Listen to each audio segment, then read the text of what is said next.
Sebenarnya kalau beternak itu, menurut saya ya itu tidak rumit ya teman-teman, karena kita beternak itu kalau kita dilakoni dengan hobi dan semangat dan penuh perjuangan, insya Allah kita akan mudah untuk menjalani beternak itu sendiri teman-teman. Jadi menurut saya itu tidak terlalu rumit, tergantung pada prinsip pada diri kita. Maka dari itu, kalau kita mempelajari mulai dari hal yang kecil sampai hal yang besar, kita harus menekuni dan perlu dengan perjuangan, dan perlu kita memahami apa langkah-langkah selanjutnya yang perlu untuk beternak sapi tadi teman-teman. Menurut saya itu tidaklah rumit.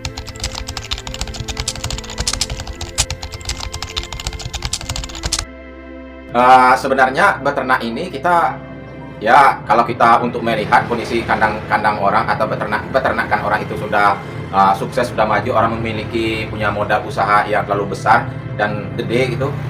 Kalau menurut saya itu tidak terlalu besar yang membutuhkan biaya. Kita hanya bisa kita modal awal kita beternak, memiliki punya orang 1 ekor atau 2 ekor, kita kembang biakkan dengan secara kita sendiri gitu. Jadi kita tidak perlu mau beternak itu mahal biayanya, itu ini bla bla gitu ya. Jadi kalau menurut saya itu beternak itu tidak mahal ya, tidak terlalu besar modalnya. Karena kalau kita dengan penuh keyakinan, penuh dengan semangat kita, misalnya gini, kalau kita penuh perjuangan, otomatis misalnya kalau apalagi kita tinggal di daerah terpencil. Kalau tinggal di daerah terpencil itu di desa, otomatis kayak kayu, bambu semuanya kita tidak memiliki bahannya untuk membelinya. Hanya saja kita beli hanya butuh sepaku saja. Jadi kita tidak perlu membutuhkan biaya terlalu besar. Kalau menurut saya gitu teman-teman.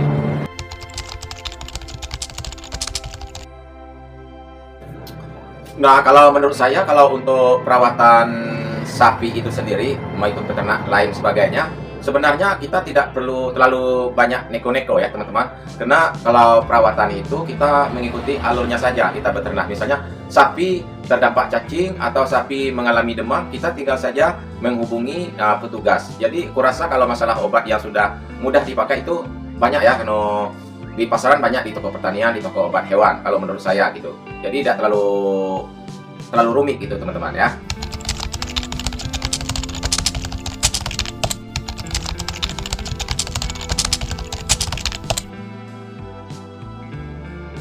Kalau menurut saya yang perlu kita persiapkan obat yang untuk di kandang, khususnya ternak sapi gitu ya.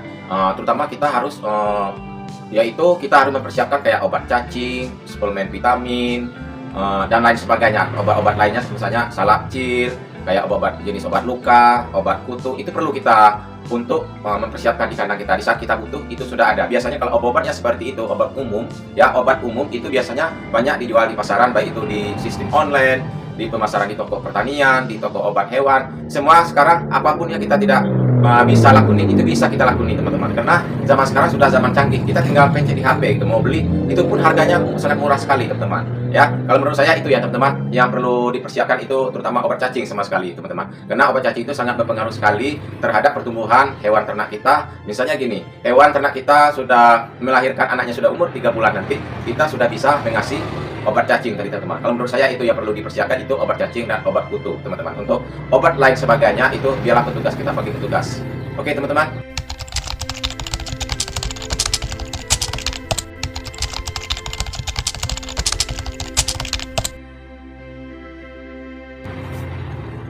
Kalau setahu saya ya, bukan saya saja, banyak masyarakat merasakan kalau masalah harga sapi bukannya masalah stabil ya. Terkadang setiap sepanjang tahun itu permintaan daging pasaran, baik itu internasional, nasional maupun se-Indonesia maupun di provinsi, kabupaten, di kampung kita itu terus meningkat teman-teman. Karena sapi ini dia tidak akan pernah yang namanya harga itu jatuh. Beda dengan daging-daging lain gitu kan. Karena sapi ini cukup stabil harganya. Bukan stabil saja teman-teman, dia setiap sepanjang tahun itu akan meningkat harganya, akan lebih efektif kita beternak sapi teman-teman, karena harganya harga stabil, bahkan dia harga per tahunnya itu akan meningkat, karena kebutuhan daging untuk manusia untuk dikonsumsi itu sangat dibutuhkan teman-teman ya. Jadi saya tidak bisa memperbandingkan daging si A, daging si I itu ya. Jadi saya memperjelaskan bahwa masalah harga sapi itu memang harga yang sangat stabil teman-teman ya. Harga sapi ini sangat stabil, tidak akan pernah turun, bahkan dia akan melonjak naik sepanjang tahun teman-teman. Setiap tahun, apalagi di saat di bulan suci Ramadan, di saat Idul Adha, Idul Fitri, itu akan meningkat harganya khususnya sapi bejantan, teman-teman. Itu menurut rasa saya, teman-teman.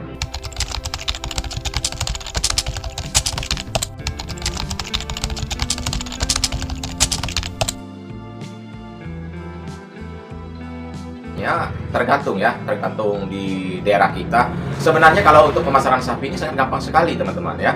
Jadi kalau kita mau lebih mendapat keuntungan lebih besar terhadap penjualan sapi kita dari teman-teman, kita jangan jual kepada tengkulak atau kepada toke ternak sapi, teman-teman.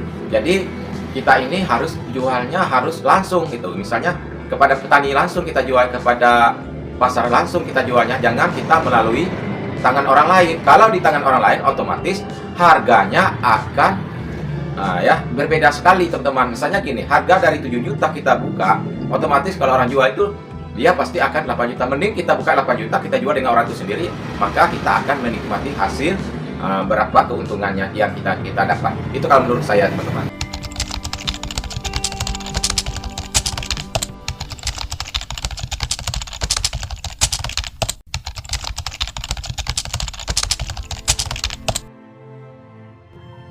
Nah, kalau menurut saya, kalau masalah bingung pemilihan lahan untuk merawat sapi, karena lahan kita sempit lah, karena kita butuh biaya besar lah. Sebenarnya gini, teman-teman, kalau sebenarnya beternak sapi itu kalau sekitar 5 ekor atau 2 ekor, kita tidak perlu memiliki lahan yang luas gitu. Kita bisa memanfaatkan lahan yang sudah ada.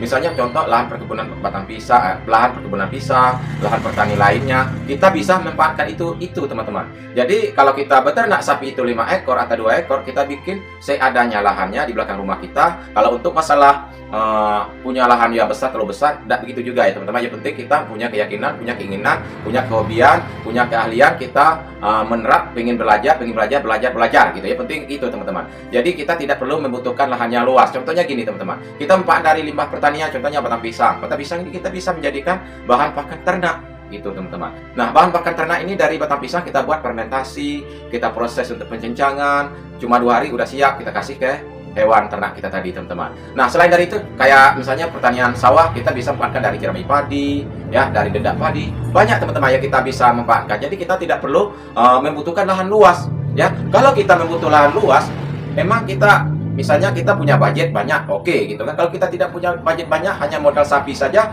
ya kita manfaatkan lahan yang sudah ada. Menurut saya gitu, teman-teman. Jadi kita jangan melihat peternak yang lain yang lebih maju, punya modal usaha yang besar. Mereka ya oke, mereka sudah punya modal yang besar, tapi pikirlah pada diri kita sendiri. Kalau kita mempunyai lahan yang sempit, kita manfaatkan lahan yang ada.